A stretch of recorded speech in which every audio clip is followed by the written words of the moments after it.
IAS IPS ఇక్కడికి వచ్చిన తర్వాత నాకు అవసరం ఉంది. నాకు బాటంలో అవసరం ఉన్నది teacher. On par with civil servant I wanted to send my teachers to abroad. That may be US, best of the best university. ఎక్కడ అడ్మిషన్ వస్తే అక్కడ ఫీజు కట్టి చదివిద్దాం.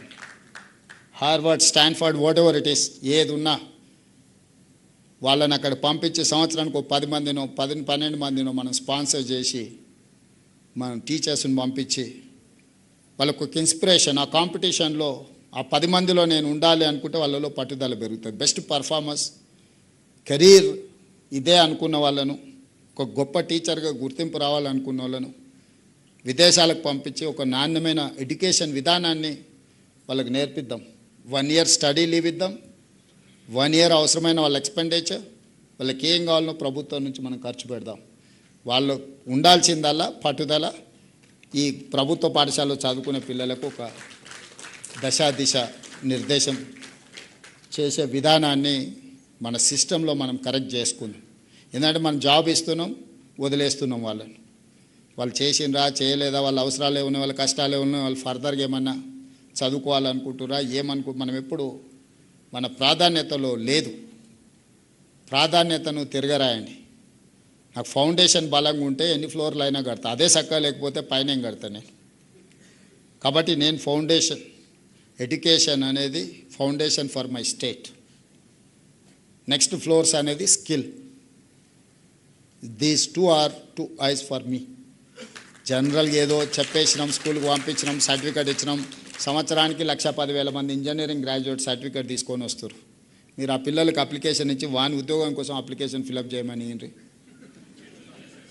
నేను కాదు, మీరు టీచర్లకు మీకే చెప్తున్నాను. మీరు వాళ్ళని పిలిచి ఇంజనీరింగ్ సర్టిఫికేట్ తీసుకొని వచ్చి మీరు చదువు చెప్తున్న ఊరిలో ఉన్న పిల్లలు పిలిపించి ప్లెయిన్ పేపర్ ఇచ్చి ఒక జాబ్ కోసం అప్లికేషన్ ఫిలప్ చేయమని.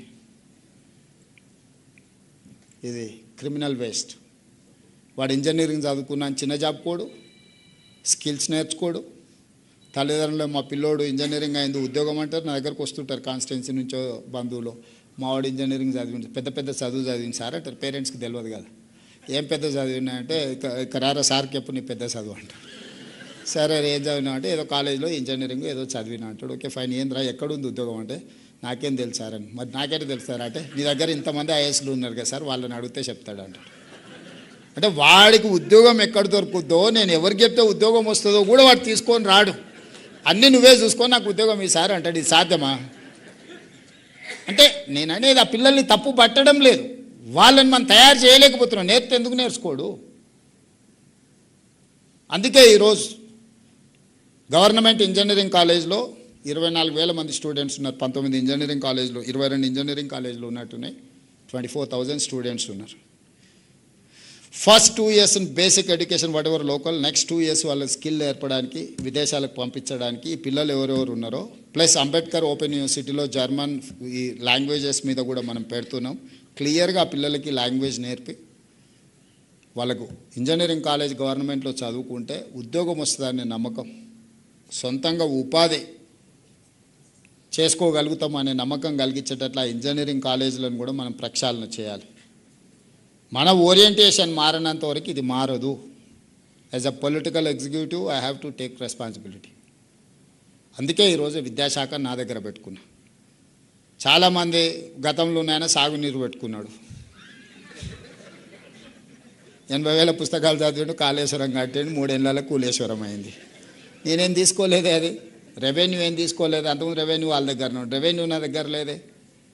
ఫైనాన్స్ నా దగ్గర లేదే. ఐటీ అండ్ ఇండస్ట్రీస్ నా దగ్గర లేదే. ఏం తీసుకున్నా? నేను విద్యాశాఖ తీసుకున్నా. రోజు తిట్లు తినాలి, కానీ ఆ తిట్లు పడకుండా ఉండాలంటే కాపాడాల్సింది మీరే. లేదు అంటే మీరు అందరు కలిసి తీర్మానం అనేది చేరి ఎవరికన్నా ఇస్తాం, మీరు కోరుకున్న వాళ్ళకి ఇస్తా శాఖ. నేను ఒక ప్యాషన్తో దీని మీద దృష్టి పెడుతుంది. ఇది అంత ఈజీ కాదు. వీళ్ళకి ఎవ్వరికి ఓట్లేదు. ఓట్లు ఉండే దాని మీద లీడర్కి ఎక్కువ ఆసక్తి ఉంటుంది వెంబడే. కానీ నేను ఓట్ల కోసం ఆలోచన చేస్తలేను. దేవుడు 2006లో జిల్లా పరిషత్ మెంబర్గా నాకు అవకాశం ఇస్తే 17 సంవత్సరాలలో తెలంగాణ రాష్ట్ర ముఖ్యమంత్రిని చేసింది. మీరందరు నాకు అండగా నిలబడితే వచ్చింది. దీంట్లో ఇంతకంటే అవ్వడానికి కూడా ఏం లేదు, ఇంతకంటే నా కోరికలు కూడా లేవు.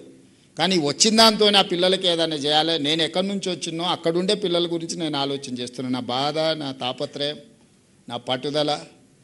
ఏ మారుమూల గ్రామం నుంచి అయితే నేను వచ్చిన అలాంటి గ్రామాలే 12,000 ఉన్నాయి తెలంగాణ రాష్ట్రంలో. 12,000 గ్రామాలలో రేవంత్ రెడ్డిలు ఉన్నారు. కానీ వాళ్ళకి అవకాశం వచ్చో రాకనో ఓరియంటేషన్ లేకపోవడం వల్లనే నష్టపోతున్నారు. ఆ పిల్లలకు మంచి భవిష్యత్తు ఇవ్వాలనేదే నా ఉద్దేశం. అంతకుమించి నాకేం లేదు. అందుకే నేను నర్సరీ నుంచి మొదలుపెట్టిన. వాడికి ఓటు వచ్చేది ఎప్పుడు, నాకు వేసేది ఎప్పుడు. నేనేం ఓట్ల గురించి ఆలోచన చేయట్లే మిత్రులారా. నేను బాధ్యత గురించి.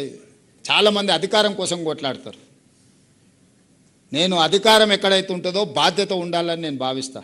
నేను ఈరోజు నా బాధ్యతను నిర్వహించాలనుకుంటున్నాను. మిమ్మల్ని అందరిని ఫిన్లాండ్ పంపించిన అంటే అది ఒక బాధ్యత అనుకున్నా. నేను ప్రపంచంలో ఏం జరుగుతున్నాయో, ప్రపంచంతో పోటీ పడాలంటే ప్రపంచంలో ఏముందో మనం తెలుసుకోవాలి కదా.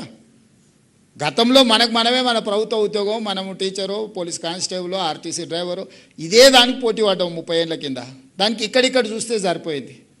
ఆ తర్వాత కొంచెం సివిల్ సర్వెంట్స్ కింద జాతీయ స్థాయిలో పోటీ పడ్డాం. దాని మందం ఇక్కడ కాకపోతే కోచింగ్ సెంటర్ ఢిల్లీకి పోయొచ్చారు. ఇప్పుడు మీరు అందరూ మన పిల్లల్ని ప్రపంచంతో పోటీ పడేటట్టు తీర్చిదిద్దాలంటున్నారు. ప్రపంచాన్ని కూడా మీరు చూడాలి కదా.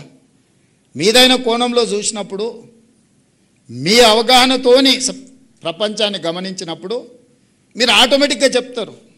నేను చెప్పాల్సిన పని లేదు. Muscle memory is very important. మనము ఈత కొట్టేది నేర్చుకుంటాం చిన్నప్పుడు. 20 ఏళ్ళ తర్వాత కొట్టం. సడన్గా నీళ్ళలో వాడు కొట్టుకుపోతుంటే తెలియకుంటేనే ఈత కొడతాం. డ్రైవింగ్ మనం నేర్చుకుంటూ స్థాయి వచ్చినాక డ్రైవర్ని పెట్టుకుంటాం. కానీ అత్యవసరం ఉన్నప్పుడు ఆటోమేటిక్గా బండి ఎక్కితే తోలుతూనే ఉంటాం. That is called muscle memory. ఆటోమేటిక్గా మనకు అది డ్రైవ్ చేస్తుంది మనల్ని. Seeing is belief. మీరు చూసిండ్రంటే మీకు రిజిస్టర్ అవుతుంది. వారం రోజులు మీరు అక్కడ పోయి యాక్టివిటీలో పాల్గొంటే ఆటోమేటిక్గా మీ మైండ్ మిమ్మల్ని డ్రైవ్ చేస్తుంది. పొద్దున్న నిద్రలు ఇవ్వగానే అరే మా దేశంలో ఆ పిల్లలకు అంత బాగుంది, నేను కూడా స్కూల్కి పోతే కొంతనైనా పిల్లలకు చెప్దామనేది వస్తుంది. ఆ ప్రయత్నమే ఈ ప్రయత్నం. అందుకోసమే మిమ్మల్ని అందరిని పిలిచి మీతోని కొంతసేపు సమయం గడిపి మీ ఆలోచనలు విని నా ఆలోచనలు పంచుకొని మనందరం ఇక్కడి నుంచి లేచి బయలుదేరే ముందు దీక్ష తీసుకొని బయలుదేరుతాం. ఈ సమాజానికి, ఈ పిల్లల కోసం ఏదైనా చేద్దాం. ఈ పిల్లలకు చేస్తే వాళ్ళే ఇంకా నెక్స్ట్ ఏం చేయాలని వాళ్ళు చేస్తారు. మీరందరూ ఇక్కడ మనం చర్చించుకున్న అంశాలన్నిటి పట్ల 100% కాకపోయినా 60% అని ఒప్పుకుంటారు కదా. ఒప్పుకుంటారా? 60% మీరు ఒప్పుకుంటే నేను ఫస్ట్ క్లాస్లో పాస్ అయినట్టు. 75% మీరు ఒప్పుకుంటే డిస్టింక్షన్ వచ్చినట్టు. సో నా వరకు 51% ప్రివేల్స్ ఇన్ డెమోక్రసీ. 51% వచ్చేసి 100. అంటే ప్రభుత్వం ఏర్పాటు చేయాలంటే నాకు 60 కావాలి. 60 వస్తే ప్రభుత్వం 100%. 59 వస్తే గుండుసున్నా. సో 51%